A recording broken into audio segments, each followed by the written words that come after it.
चलिए देखिए, बात सुनिए। जो है कहना ये है जो है कि जब भी डिहाइड्रेशन होता है तो लार्ज अमाउंट में एनर्जी प्रोड्यूस होती है, और हम उस एनर्जी को, चूँकि प्रोसेस बहुत सडन होता है, तो हम उसको एक्सपेरिमेंटली डिटरमिन नहीं कर सकते हैं।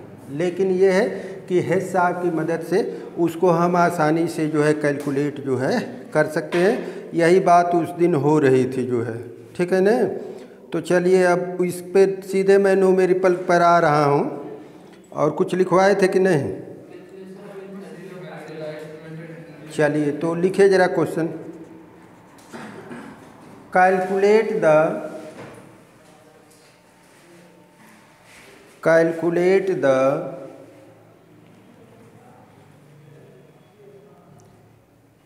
enthalpy of hydration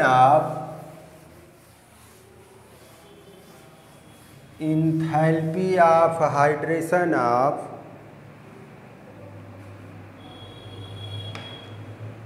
anhydrous copper sulfate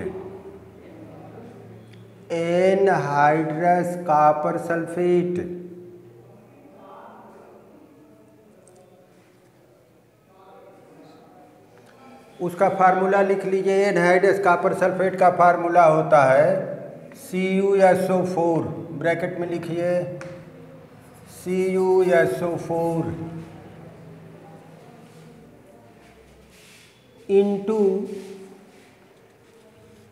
into अरे भाई क्या हो गया तुम्हारा, ये क्या हो गया जी?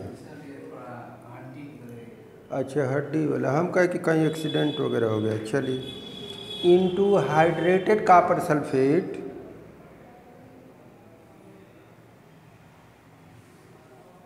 और उसका ब्रैकेट में फार्मूला लिखिए हाइड्रेटेड का CuSO4 into 5H2O into 5H2O।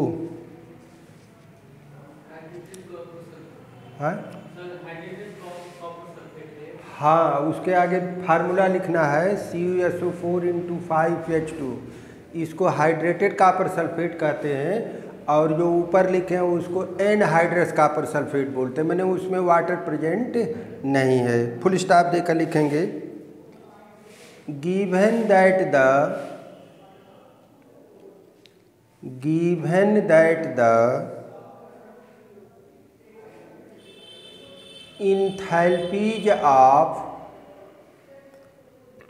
enthalpies of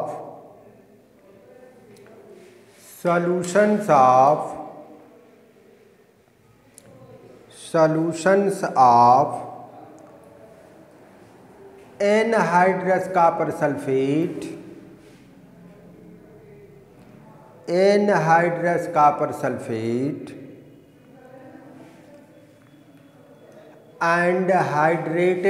sulfate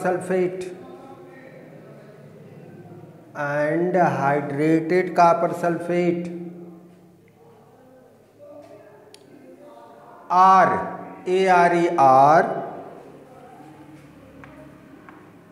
plus 66.5 and minus 11.7 kilojoule per mole respectively।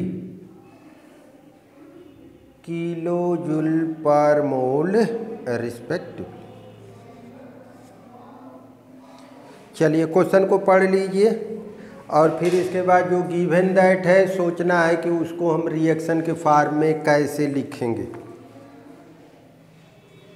Question को पढ़िए और गिवन दैट को रिएक्शन के फॉर्म में कैसे लिखा जाए ये सोचना है।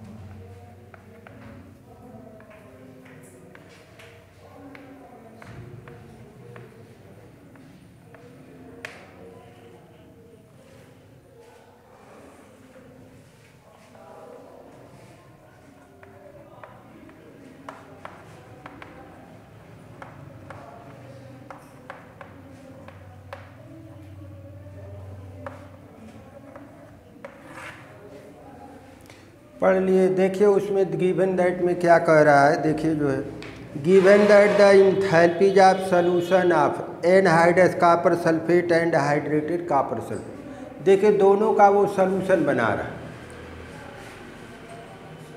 एनहाइड्रस कॉपर सल्फेट का भी सॉल्यूशन बना रहा है और हाइड्रेटेड कॉपर सल्फेट का भी सॉल्यूशन बना रहा है। और कह रहा है कि दोनों का जो एंथैल्पी है वो हम आपको दे रहे हैं, ठीक है। तो देखिए हमने एनहाइड्रस कॉपर सल्फेट लिया और हाइड्रेटेड कॉपर सल्फेट लिया, अब हम दोनों का क्या करेंगे, सॉल्यूशन बनाएंगे, ठीक है। चलिए अब बात ये आती है, जैसे मान लीजिए हम आपसे कहें कि आप शुगर का सॉल्यूशन बना दीजिए, तो कैसे बनाएंगे। शुगर का आपको हमने कह दिया सॉल्यूशन बना दीजिए, या दूसरा हम इसी को कह दें कि चीनी का शरबत बना दीजिए, तो कैसे बनाएंगे। मैंने हाँ चीनी ले लेंगे, हाँ पानी में घोल देंगे।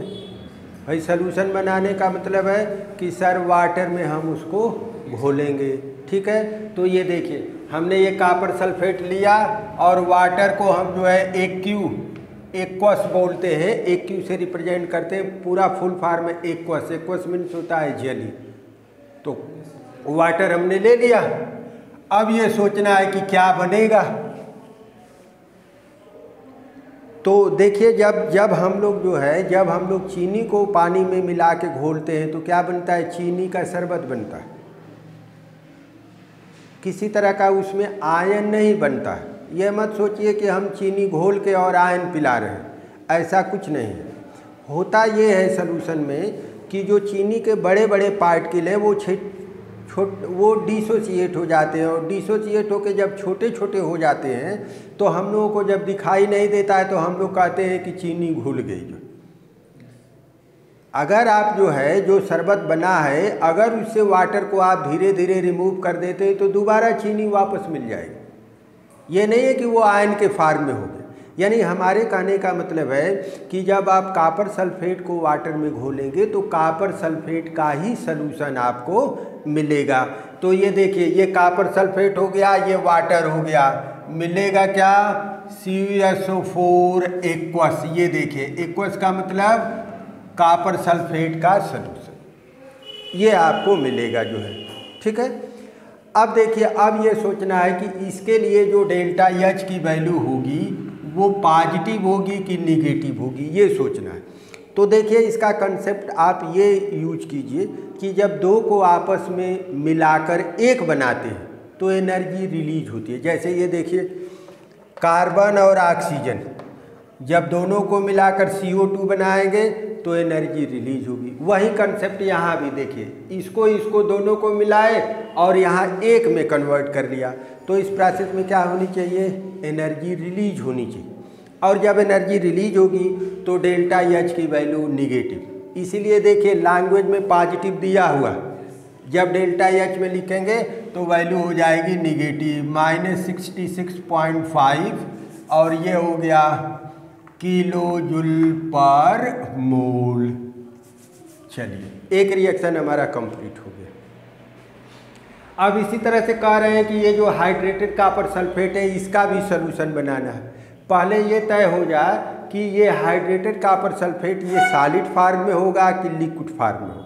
जल्दी से बोलिए, आप लोगों को मालूम हो। इसके साथ देखिए वाटर अटैच हो गया है, ये लिक्विड फॉर्म में होगा कि सॉलिड फॉर्म में। चलिए एक आंसर आया लिक्विड।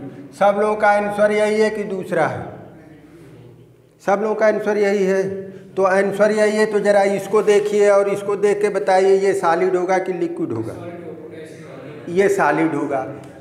तब भैया जब यहाँ 24 वाटर मॉलिक्यूल सॉलिड हो सकता है तो 5 वाटर मॉलिक्यूल सॉलिड क्यों नहीं होगा।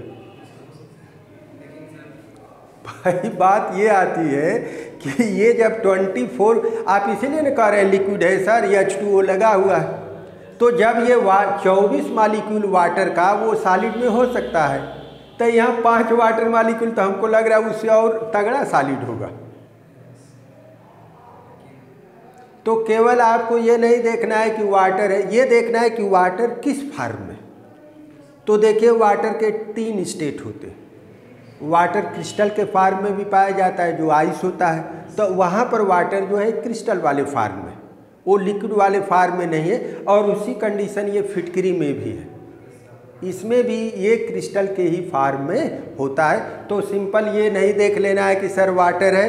अब आप कहेंगे कि सर कैसे जानेंगे, तो भाई ये थोड़ी जानकारी रखना पड़ेगा जो है कि वाटर जो है यहाँ जो है अपने क्रिस्टलाइन फार्म में रहेगा। और जब क्रिस्टलाइन फार्म में रहेगा तो ये लिक्विड नहीं बल्कि जो है सॉलिड फार्म, इसीलिए वो कह रहा है सॉल्यूशन बनाइए। दोनों को सॉलिड फार्म में दे दिया, कह रहा है कि वाटर में घोलिए। अब देखिए, अब जब सॉल्यूशन बनाना है तो इसके साथ एक्वस लेंगे, हमने वाटर ले लिया। जब आप वाटर लेंगे तो इस बार भी कॉपर सल्फेट का ही सॉल्यूशन मिलेगा। ये देखिए जो है यहाँ भी आपको मिलेगा कॉपर सल्फेट एक्वस फार्म में, और ये जो आपका वाटर है अब ये लिक्विड फार्म में हो जाएगा, क्योंकि सॉल्यूशन में वाटर लिक्विड फार्म में रहता है। तो देखिए उसका सॉल्यूशन भी बन गया और उसमें वाटर भी मौजूद है। लेकिन अगर आप एक्चुअल में देखें तो यहाँ आप कहेंगे कि सर जो ये हाइड्रेटेड कॉपर सल्फेट है इसका डिसोसिएशन हो रहा है। देखिए वाटर मॉलिक्यूल जो अटैच थे उससे बाहर हो गए जो है। और जब डिसोसिएशन कब होता है, जब आप एनर्जी सप्लाई करेंगे। यानी इस केस में जो है आप कहिए सर एक मॉलिक्यूल ब्रेक कर रहा है, तो इस केस में जो डेल्टा एच की वैल्यू होगी वो आपकी पॉजिटिव होगी। इसीलिए देखिए थियरी में निगेटिव दिया है, तो जो थियरी में दिया है उसका अगर साइन आप बदल के लिख देंगे तो वही वैल्यू होगी 11.7 किलो जूल पर मोल। तो ये दोनों रिएक्शन रहे जो है जो हमको दिए गए। वो कह रहे हैं कि दोनों का हम सॉल्यूशन बना रहे हैं, एनहाइड्रस कॉपर सल्फेट का और हाइड्रेटेड कॉपर सल्फेट का, दोनों के लिए एंथैल्पी जो है दिया हो। तो ये आप गिवन दैट को उतार लीजिए। फिर हम लोग सोचे हैं जो पूछा जा रहा है उसको रिएक्शन के फॉर्म में कैसे लिखेंगे। हाँ बोलिए।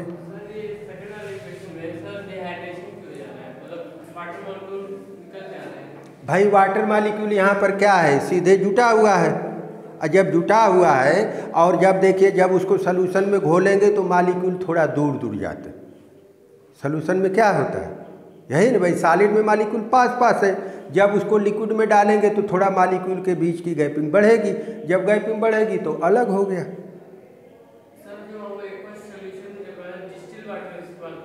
हाँ उसमें सॉल्यूशन बनाते हैं डिस्टिल वाटर के मॉलिक्यूल्स एनहाइड्रस में रिएक्शन नहीं करते उससे। कहाँ है डिस्टिल वाटर में चीनी नहीं घुलेगी, घोल कर देखिए भाई, वो भी तो वाटर है। केवल ये है कि डिस्टिल का मतलब क्या समझते हैं, डिस्टिल का मतलब एक बार बॉयल करके गैस में गया फिर ठंडा हो गया। डिस्टिल का मतलब यही होता है। वाटर को बॉयल कीजिए, बॉयल करके उसको जो है वेपर फार्म में भेजिए और फिर उसको कंडेंस कर दीजिए तो वही डिस्टिल्ड वाटर है।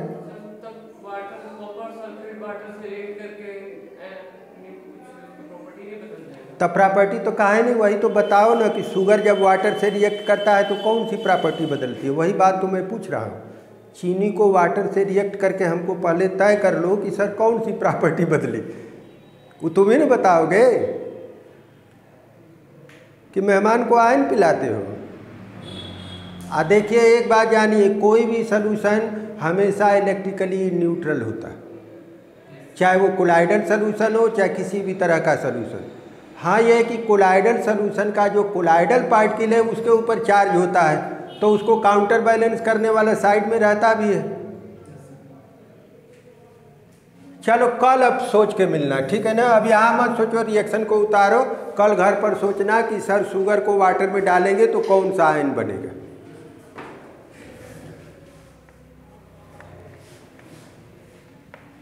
रिक्वायर्ड दैट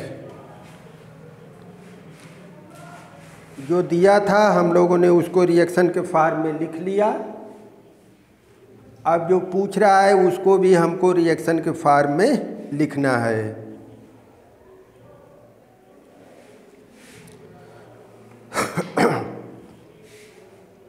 चलिए देखिए क्या कह रहे हैं, पढ़िए।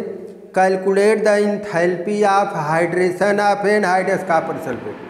यानी एनहाइड्रस कॉपर सल्फेट का हाइड्रेशन कर रहे हैं तो पहले हम एनहाइड्रस कॉपर सल्फेट लिखते हैं। CuSO4 किस फॉर्म में होगा, सॉलिड में, ठीक है। एनहाइड्रस कॉपर सल्फेट कर लिया। हाइड्रेशन का मतलब आप लोग बताते हैं सर वाटर का एडिशन, तो 5 वाटर मालिक्यूल जोड़ देते हैं। ये देखिए हमने वाटर जोड़ दिया, जैसे कह रहे हैं उसी अनुसार चलना है। जब जोड़ देंगे तो ये किस में कन्वर्ट हो जाएगा, हाइड्रेटेड कॉपर सल्फेट में, और ये आपका कन्वर्ट हो जाएगा सॉलिड में। इसी रिएक्शन के लिए डेल्टा एच आपका क्वेश्चन मार्क, इसी रिएक्शन के लिए डेल्टा एच आपका। तो देखिए भाई ये तीनों रिएक्शन जब बना लेंगे तभी रिएक्शन हल हो पाएगा, अगर नहीं बना पाए तो इनका फार्मूला हल नहीं हो पाए, क्योंकि वो रिएक्शन पर ही लगेगा। आज जैसे कह रहे हैं वैसे ही आपको चलना है। कह रहे हैं कि सर ये कॉपर सल्फेट का हाइड्रेशन कर दिए, 5 वाटर मालिक्यूल जोड़ दिए, जैसे जोड़ेंगे वो सॉलिड फॉर्म में आ जाएगा। इसी के लिए डेल्टा एच आपका क्वेश्चन मार्क है। तो उतार लीजिए, फिर आगे सोचा जाए कि डेल्टा एच की वैल्यू कैसे आएगी।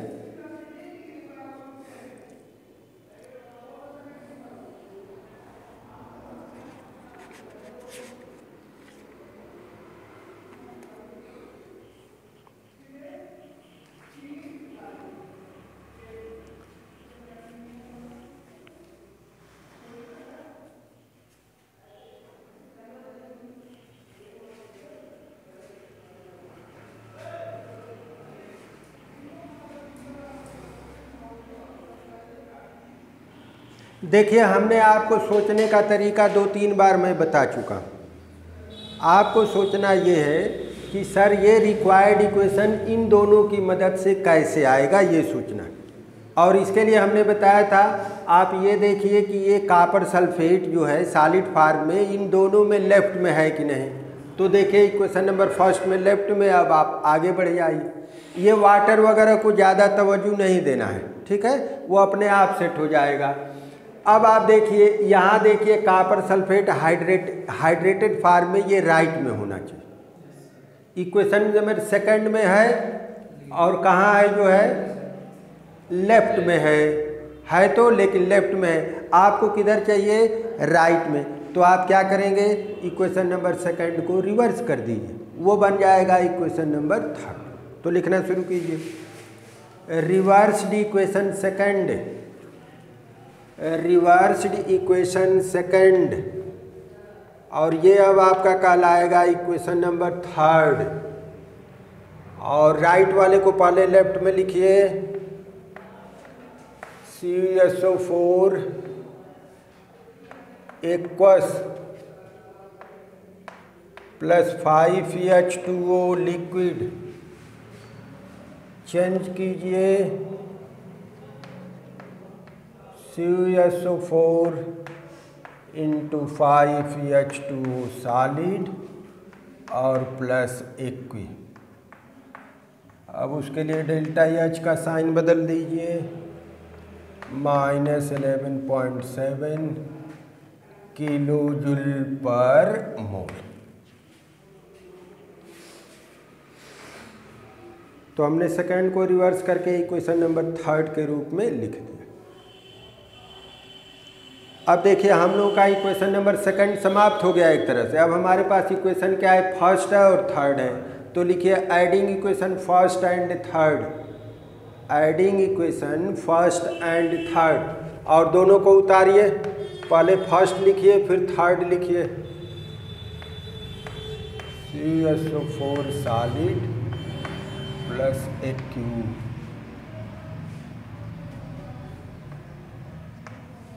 CuSO4 एक्वस डेल्टा एच की वैल्यू -66।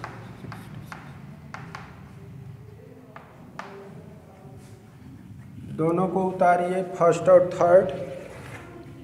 इसके बाद नीचे लंबी सी लाइन खींचिए,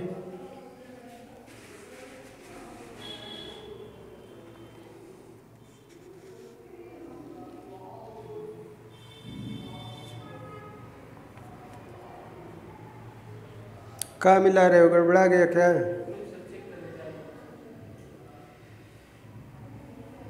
अब इतना लिखने के बाद हम लोग सोचेंगे कि क्या क्या कैंसिल हो रहा है। दोनों को लिख लीजिए डेल्टा एच के साथ, नीचे लंबी लाइन खींचिए और इसके बाद देखिए क्या क्या कैंसिल हो रहा है। देखिए ये इधर से जो है कॉपर सल्फेट एक क्यू इधर से कैंसिल, ये देखिए इधर एक क्यू इधर एक क्यू से कैंसिल, कैंसिल वाला कर लीजिए। फिर जो बचता है लेफ्ट हैंड साइड को लेफ्ट में CuSO4 सॉलिड 5H2O लिक्विड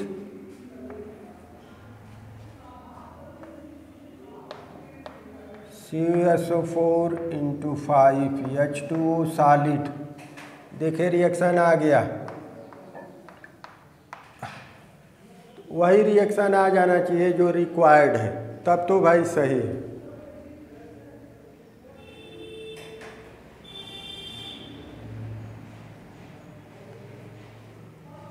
अब देखिए डेल्टा H के लिए दोनों का मान निगेटिव है, जोड़ना है, जोड़िए जो है तो ये निगेटिव हो गया 7 5 12 0.2 और 1 और 6 7 1 हो गया 8 और 6 इतना किलो जूल पर मोल। देखिए जो है -78.2 किलो जूल पर मोल। लास्ट में लिखिए जरा, thus the required value of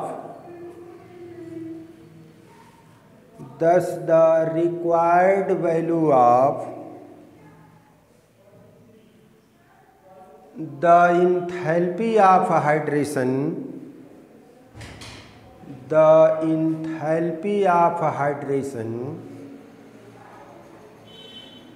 is, अब देखिए लैंग्वेज में लिखेंगे तो ये साइन बदल जाएगा, इज लिखिए 78.2 kilo joule per mole, is 78.2 kilo joule per mole.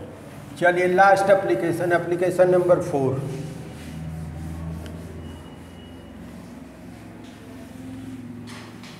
Heading दीजिए कैलकुलेशन ऑफ इंथैल्पी चेंज,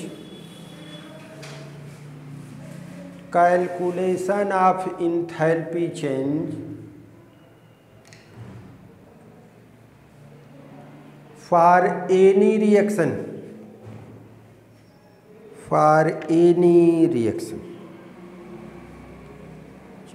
देखिए कह रहे हैं कि हेस लॉ की मदद से हम किसी भी रिएक्शन के लिए इंथैल्पी चेंज जो है बता सकते हैं, बशर्ते ये है कि 2-3 रिएक्शन हमारे पास ऐसे हों जिनके लिए इंथैल्पी चेंज हमको मालूम।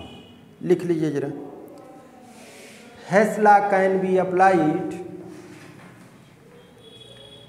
हेस law can be applied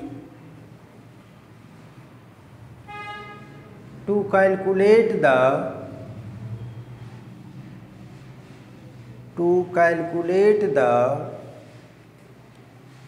enthalpy change for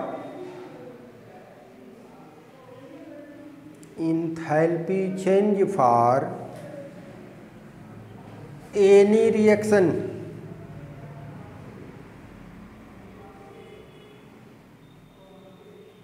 from the enthalpy changes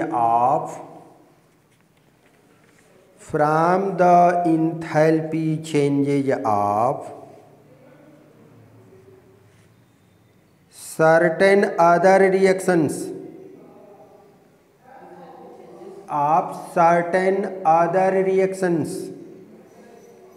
माने कुछ रिएक्शन का इंथैल्पी चेंज मालूम है तो उसकी मदद से हम बता सकते हैं। क्वेश्चन लिखिए, the enthalpy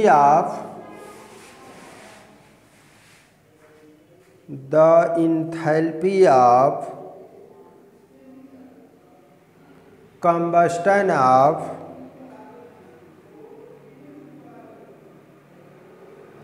ethyl alcohol,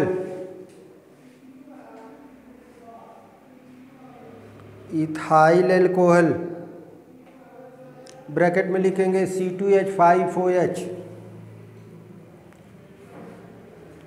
is 1380.7 1380.7 kilo joule per mole, kilo joule per mole. If the enthalpies of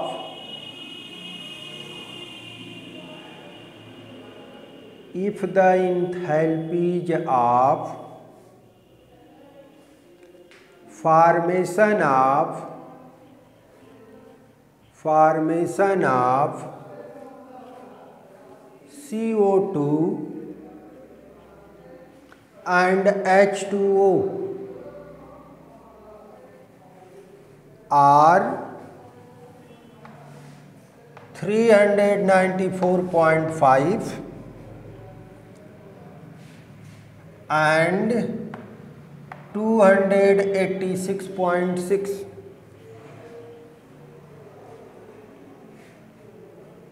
kilo joule per mole respectively.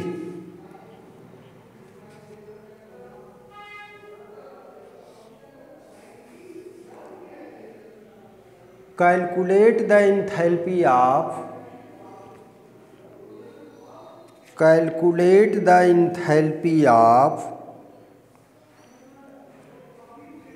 formation of ethyl alcohol,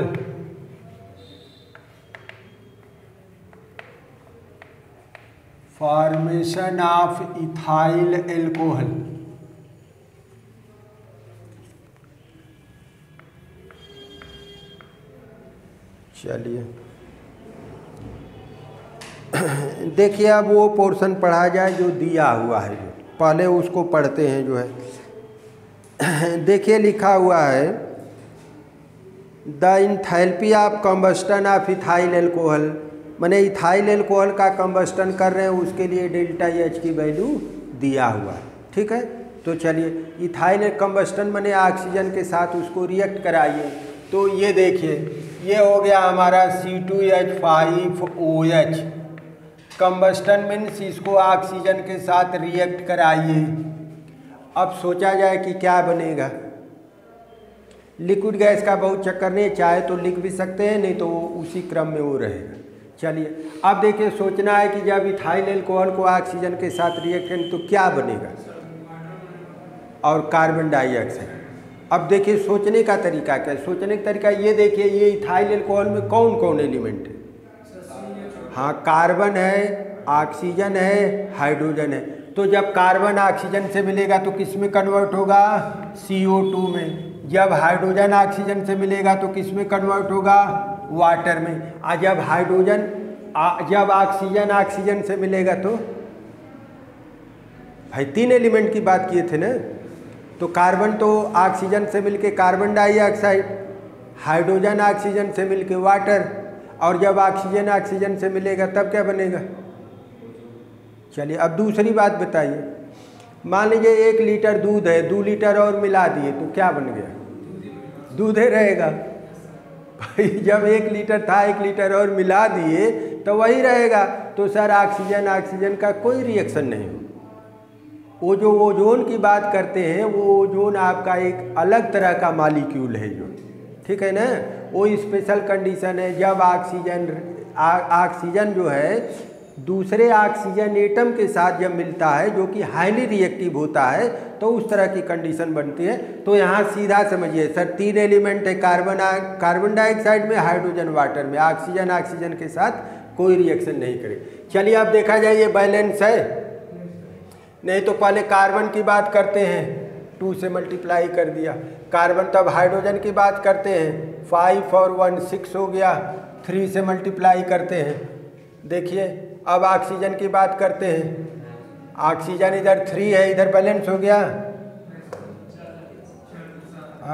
4 3 7 है ना, तो 7 है तो इसको 3 से मल्टीप्लाई कीजिए, 3O2, अब हो गया 6 और +1 7, ये हो गया। अब ये सोचना है कि इस केस में डेल्टा एच की वैल्यू पॉजिटिव होगी कि निगेटिव।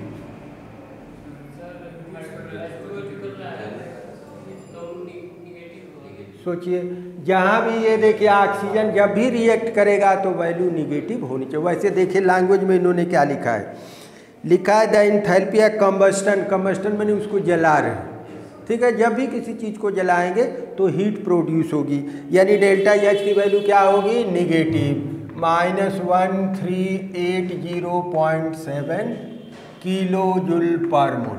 चलिए अब ये पहला रिएक्शन हुआ। अब दूसरे रिएक्शन की बात करते हैं।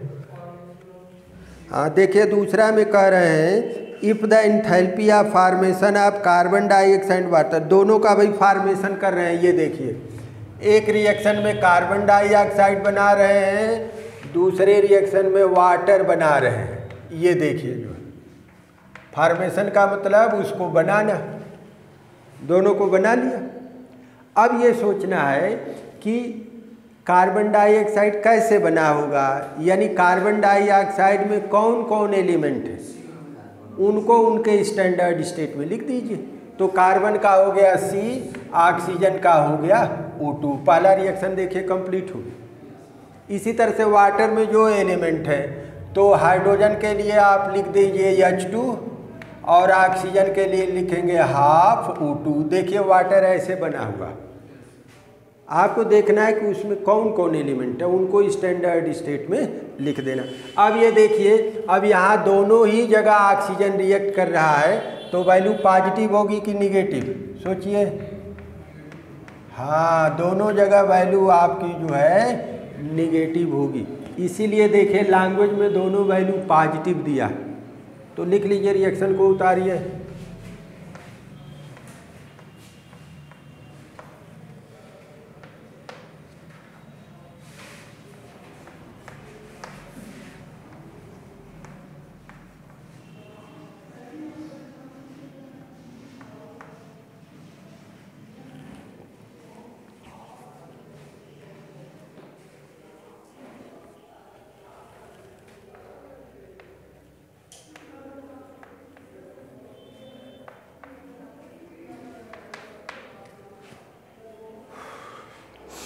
इतना लिख लीजिए तब सोचा जाए कि क्या पूछ रहा है।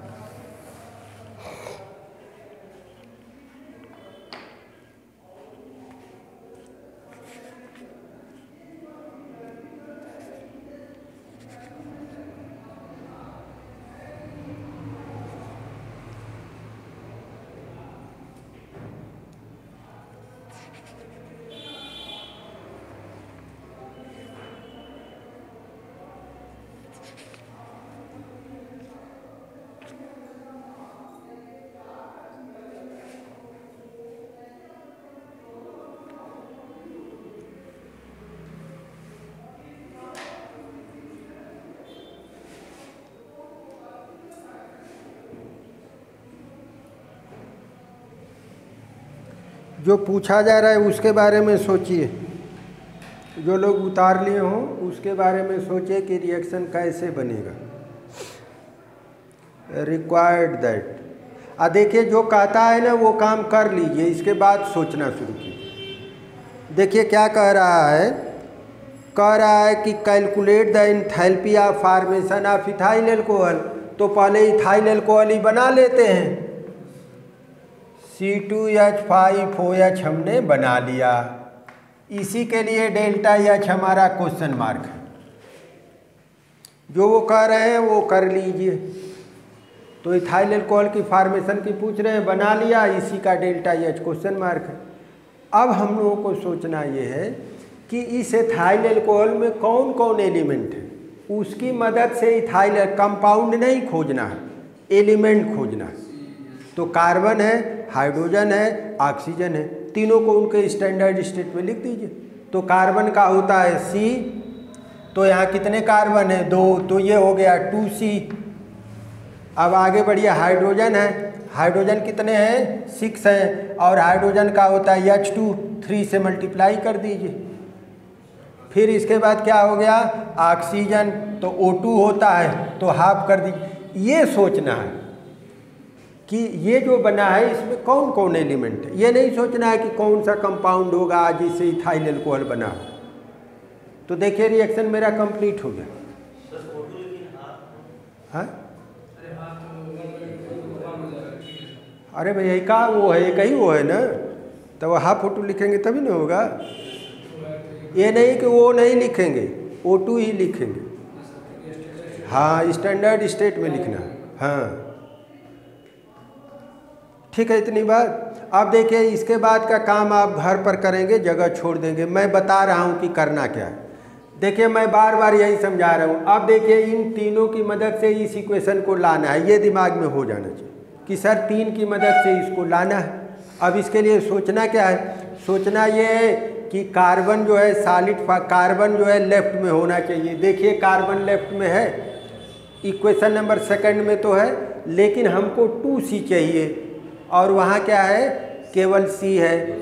तो C2C में कैसे होगा, तो सेकंड को 2 से मल्टीप्लाई। देखिए मैं हिंट लिख दे रहा हूँ, 2 into equation second, equation number 2 को 2 से मल्टीप्लाई करेंगे। तो जब मल्टीप्लाई करेंगे तो ये बनेगा इक्वेशन नंबर 4, क्योंकि 3 तक ऑलरेडी प्रेजेंट है। ठीक है, और सब में मल्टीप्लाई करेंगे, जो डेल्टा H को भी मल्टीप्लाई, तो ये काम हो जाएगा। अब आगे बढ़िए। अब ये कह रहे हैं कि सर 3H2 चाहिए, यानी H2 भी लेफ्ट में होना चाहिए। तो देखिए इक्वेशन नंबर 3 में तो है, लेकिन केवल H2 के फॉर्म में है। तो क्या करेंगे, इक्वेशन नंबर 3 को भी 3 से मल्टीप्लाई करेंगे। ये देखिए जो है, तो ये कहलाएगा इक्वेशन नंबर 5।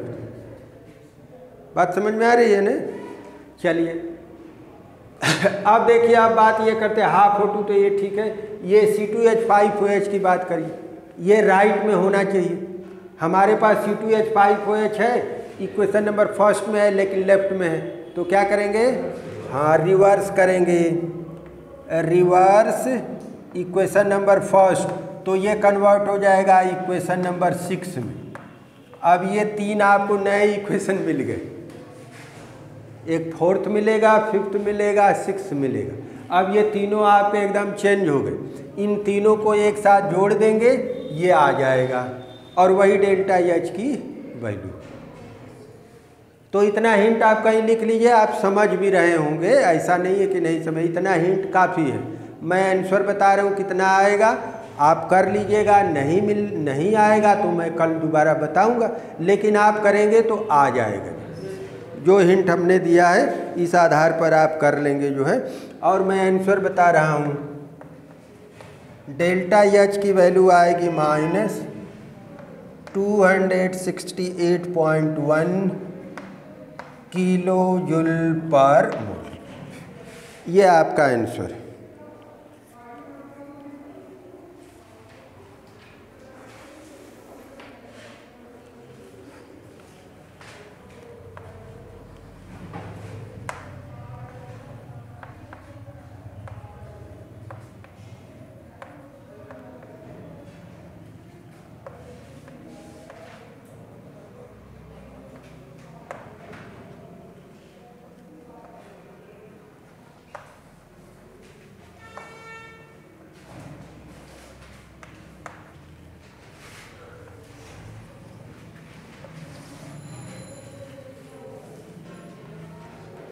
हेडिंग दे दीजिए, बॉन्ड डिसोसिएशन एनर्जी और बॉन्ड एनर्जी।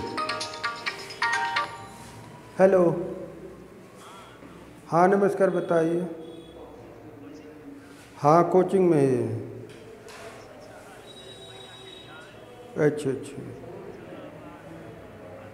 ठीक है, ठीक है, ठीक है।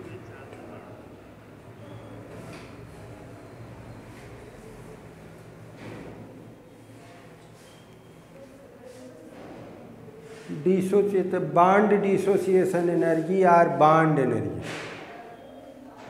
बॉन्ड डिसोसिएशन एनर्जी और बॉन्ड एनर्जी। चलिए अब ये बात समझिए जो है कि बॉन्ड एनर्जी किसको कहते हैं और बॉन्ड डिसोसिएशन एनर्जी किसको कहते हैं।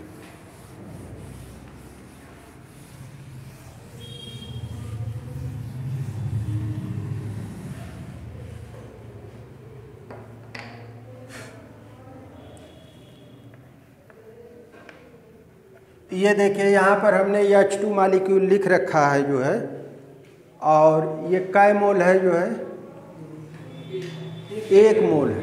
नंबर ऑफ मोल उसके पहले रहता है। अगर मान लीजिए हम यहाँ पर 2H2 लिख दें तो आप कहेंगे सर H2 मालिक्यूल 2 मोल है। चलिए, तो हमने 1 मोल H2 मालिक्यूल लिया है।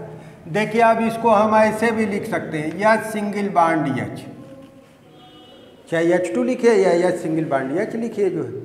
तो अब ये बताइए, इसमें ये जो बॉन्ड बना है इसको कै मोल बॉन्ड कहेंगे? मालिक्यूल हमने 1 मोल लिया, इसमें जो बॉन्ड बना हुआ है बॉन्ड को कहेंगे कि सर 1 मोल बॉन्ड बन रहा, या कहिए हाइड्रोजन एक बॉन्ड है, या कहिए कि सर 1 मोल बॉन्ड बना हुआ, क्योंकि मालिक्यूल 1 मोल है जो है। चलिए, अब बात ये करना है जो है, हम ये चाहते हैं कि ये जो दोनों हाइड्रोजन एक दूसरे से 1 मोल बॉन्ड के द्वारा या कहिए सिंगल बॉन्ड से जुटे हुए हैं, दोनों अलग अलग हो जाए। ए भी हाइड्रोजन एटम अलग हो जाए गैसियस फॉर्म में, और ए भी गैसियस फॉर्म, क्योंकि H2 तो गैसियस फॉर्म में होगा ही होगा। हम दोनों को अलग अलग करना चाहते हैं। कौन सा काम करें? इसको एनर्जी देंगे। देखिए, बात सुनिए, बॉन्ड फॉर्मेशन में होता क्या है? जहाँ भी बॉन्ड फॉर्मेशन होता है वहाँ फोर्स ऑफ अट्रैक्शन होता है। जब एनर्जी देंगे तो वो अट्रैक्शन से बाहर जाएंगे, और जब अट्रैक्शन से बाहर जाएंगे तो अलग अलग हो जाएंगे। तो यहाँ पर जो हाइड्रोजन मालिक्यूल में जो 1 मोल बॉन्ड बना हुआ है, इसको हाइड्रोजन एटम में ब्रेक करने के लिए जितनी एनर्जी हम सप्लाई करेंगे उस एनर्जी को हम कहते हैं बॉन्ड डिसोसिएशन एनर्जी।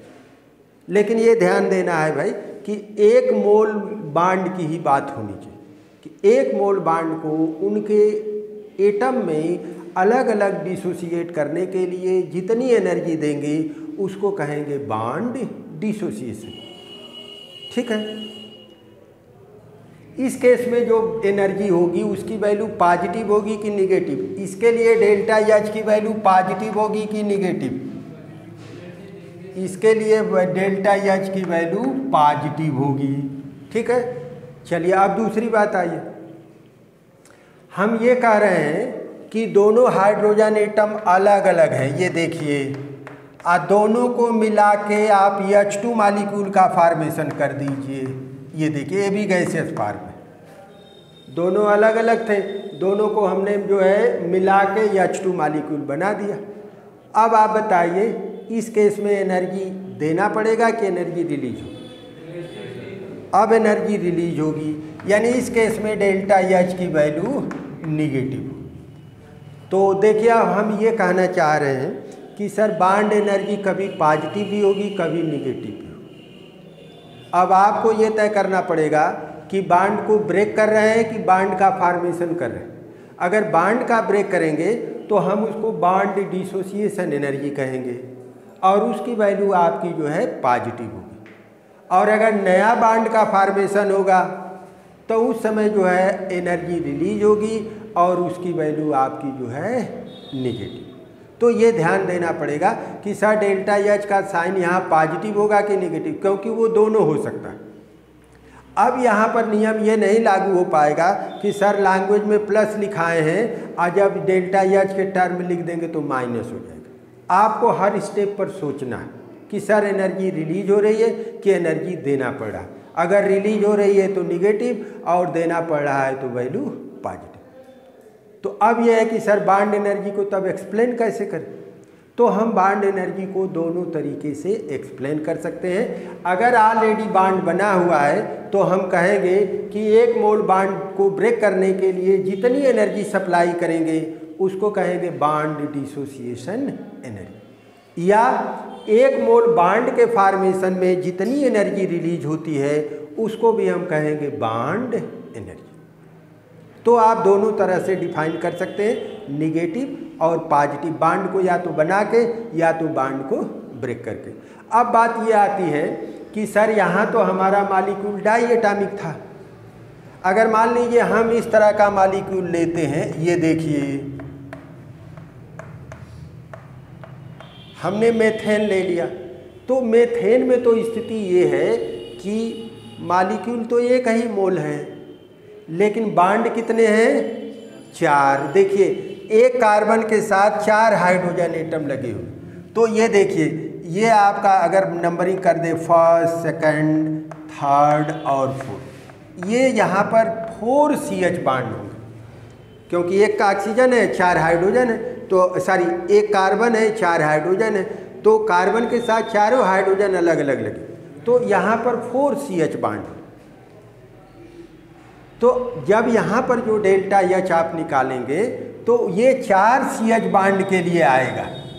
अगर इस मॉलिक्यूल में आपसे CH बांड की बांड एनर्जी पूछता है तो डेल्टा H को 4 से डिवाइड करना पड़ेगा। यानी कहने का मतलब हमारा ये है कि अगर कोई डाई एटॉमिक मॉलिक्यूल है तो उस केस में तो हम क्लियर बांड एनर्जी बता देंगे, लेकिन अगर कोई पॉली एटॉमिक मॉलिक्यूल है तो हम क्लियर बांड एनर्जी नहीं बता पाएंगे, वहाँ पर हम उसकी एवरेज वैल्यू लेते हैं।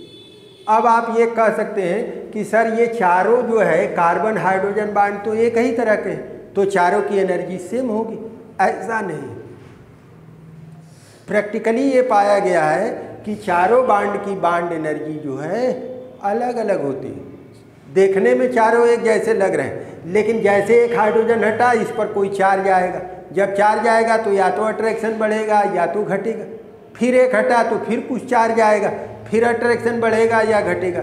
तो एक्सपेरिमेंटली देखा गया है कि जो मीथेन में जो चारों कार्बन हाइड्रोजन बांड हैं उनकी बांड एनर्जी अलग अलग होती है। अमोनिया लेंगे उसमें भी यही कंडीशन आएगी, तो उस केस में हम क्या करेंगे, एवरेज बांड एनर्जी हम रिपोर्ट करते हैं। तो अगर डाई एटॉमिक मॉलिक्यूल है तो जो है क्या कहते हैं कि एक्यूरेट बांड एनर्जी बता देंगे। अगर पॉली एटॉमिक मॉलिक्यूल है यानी एक से अधिक बांड बन रहे हैं तो उस केस में हम एवरेज बांड एनर्जी की बात करेंगे। ठीक है, तो कल अब इसके आगे इसको नोट करा देंगे और जो भी चीज़ें हैं जो है बांड एनर्जी शुरू हो गई। बांड एनर्जी के बाद बस के 4 इक्वेशन है, ये चैप्टर ख़त्म हो जाएगा।